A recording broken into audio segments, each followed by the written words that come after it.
लड़ाई हुई है, ये हमारे मैंडेट पे आके लड़ाई हुई है।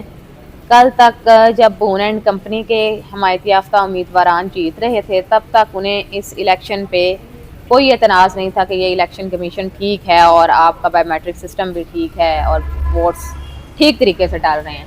लेकिन अब जब हमारा कैंडिडेट जीता है तो ये आ गए हैं हाईजैक करने के लिए। इनका वतीरा बन चुका है एक्चुअली डिफरेंट बार्स में जाके इलेक्शन हाईजैक करने का।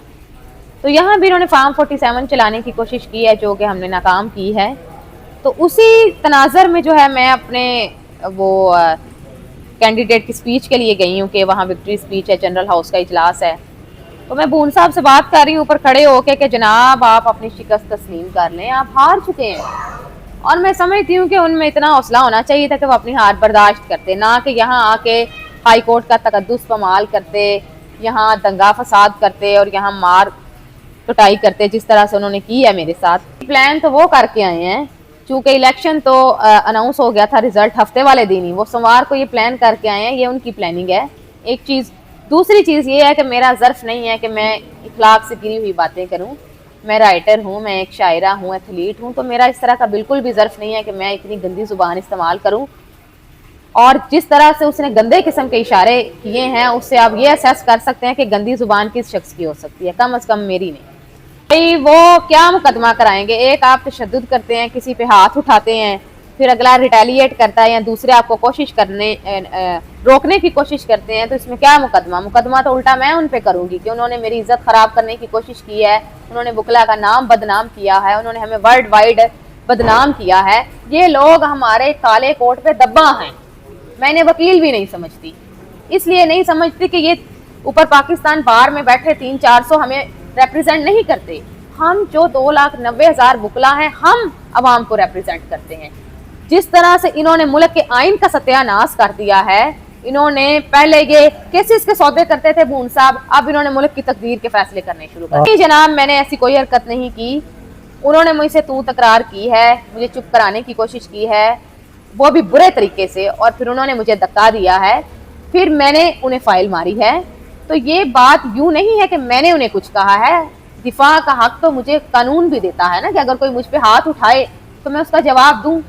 तो मैंने फिर अपनी कोशिश की है कि मैं उनसे पूछती हूँ कि जब आप अपनी बहन बेटी को स्कूल में दाखिल कराते हैं, तब आप कहते हैं कि वो फीमेल से पढ़े।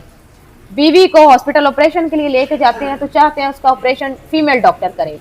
लेकिन आप किसी औरत पे हाथ उठाते हैं और वो अपनी आवाज़ बुलंद करती है या आपको आगे से जवाब देती है, तो फिर आप इसे औरत कार्ड कह देते हैं।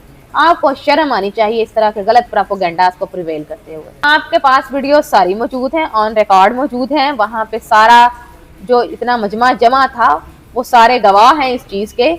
तो आप एविडेंसेस इकट्ठे करें, आपको पता चल जाएगा कि कौन सच्चा है। जी बिल्कुल, मैंने उनके अगेंस्ट पुलिस स्टेशन में कंप्लेंट फाइल कर दी है। मैं अब FIR का इंतजार कर रही हूँ। FIR नहीं होती मैं 22 से भी फाइल करूँगी। जनाब इस पे डिफरेंट हैरेसमेंट एक्ट्स भी लगते हैं, PPC की भी दफात लगती हैं इस पे, CRPC की दफात भी लगती हैं इस पे, क्योंकि इस शख्स ने मेरा गला दबा के मुझे पीछे धक्का दिया है, इसने मुझे थप्पड़ मारे हैं। तो इस पे तो हर तरह की दफात लगेगी और इसको कानून को फेस करना पड़ेगा।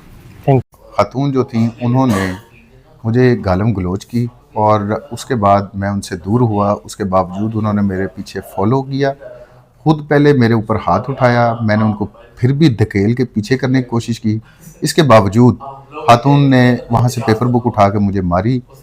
मेरे पेरेंट्स जो फौत हो चुके हैं, डिसीज़ हैं, उनके बारे में गलत नाजेबा अल्फाज इस्तेमाल किए, जिसकी वजह से मैं ना चाहते हुए भी मेरा सब्र का पैमाना लबरेज हुआ और मेरे से वो इंसिडेंट हो गया, जो कि मैं कंडोन नहीं करता। मैं समझता हूँ कि उस सिचुएशन को शायद बेहतर तरीके से हैंडल किया जा सकता था, लेकिन फरते जज्बात में आके वो एक काम मुझसे हुआ जिसको मैं सपोर्ट नहीं करता। देखें जी, जिस वक्त मैडम के साथ मेरा ये इंसिडेंट हुआ, उस वक्त नीचे से लोगों ने मुझे गालियाँ निकाली।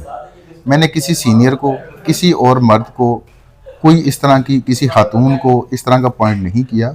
हुआ ये था कि जब मैडम पहले मुझे गालियाँ निकाल रही थी और मेरे साथ मैडम का दस्तों गिरबां होना, उसके बाद मैं थोड़ा मेंटली चार्ज अप था। स्पर ऑफ द मोमेंट में जब मुझे नीचे से किसी की गाली सुनाई दी गई तो मैंने उनको रिएक्शन के तौर पे वो एक्शन कर दिया। मैं फिर ये बात कहूँगा कि मुझे हो सकता है कि मैं उस सिचुएशन को बेहतर हैंडल कर सकता था और करना भी चाहिए था, लेकिन in the spur of the moment जिस तरह की वो चार्ज अप गैदरिंग थी, वहाँ पे मुझसे इस हद तक ये गलती ज़रूर हुई। मैं भी इंसान हूँ।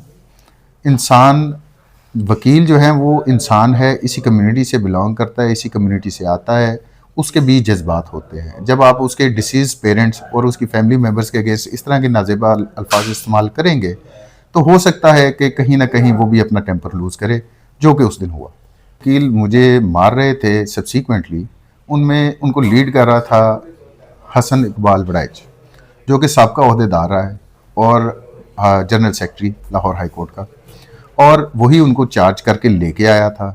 एंड इस तरह लेके आया था कि अभी मेरा और मैडम का प्रॉपर इंसिडेंट कोई हुआ भी नहीं था, तो वो वहाँ पे पहुँच चुके हुए थे, जिससे ये लगता था कि या तो उन्होंने ये चीज़ प्लांट की हुई थी, या उन्होंने ये सोचा हुआ था कि मैडम जो सी हैं वो सीनियर ओहदेदारों को गालियाँ निकालेंगी, और उनको रोकने के लिए सिर्फ जो सा कोई अपोजिंग जो है ग्रुप से कोई बंदा आएगा। मेरा और मैडम का सेम पैनल था, जो कि जिस तरह डंडे मेरे सर पे मार रहे थे वो एक लाइफ ऑल्टरिंग इंजरी हो सकती थी। इस तरह जज्बात में, अगर मुझे जैसे मैं जज्बात में आया था, तो मेरा एक दो एक्शन के बाद आई मूव्ड अवे। लेकिन जब आप किसी को तैयार करके लाते हो कि जो भी हो गया हमने वहाँ पे कुछ ना कुछ बुरा करना है, तो फिर इस तरह के एक्शन होते हैं। जिस तरह के तक मेरी वजह से जो बार काउंसिल की कोई बदनामी हुई है, उसके लिए मैं अपनी पूरी कम्युनिटी से माजरत खा भी हूँ।